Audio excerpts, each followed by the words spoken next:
Healthcare constantly changing, and the pandemic has only accelerated that. The advancements in telehealth have been a good thing for people who can't or don't want to meet with a medical professional in person, but it's not without its challenges. News 8's Cody Adams is joining us to explain a little bit more about how these challenges are being met. Cody. Yeah, guys, for those who have the technological access, telehealth has been a great tool. But there is a portion of the population who still can't take advantage of such tools.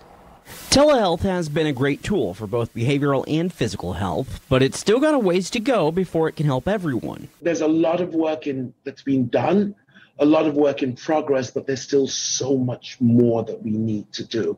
Those who have internet and the technological means have really benefited.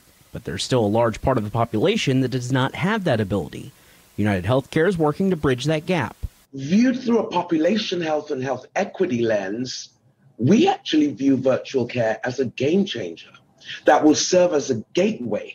And so we recognize those challenges and engage these patients with chronic conditions or those who had missed recommended care, and we offered them pre-data loaded devices.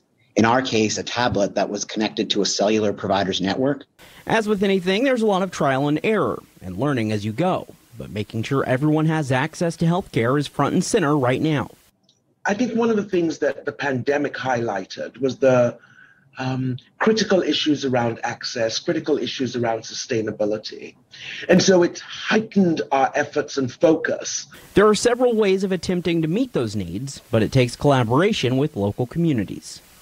We have to appreciate that there is truly an infrastructure problem that is much broader than United Health Group, but we have shown both through the tablet example that Dr. Frank shared, as well as several partnerships where we've worked with partners who are trying to figure out how do you solve in local communities while we are collectively addressing a pretty significant infrastructure issue.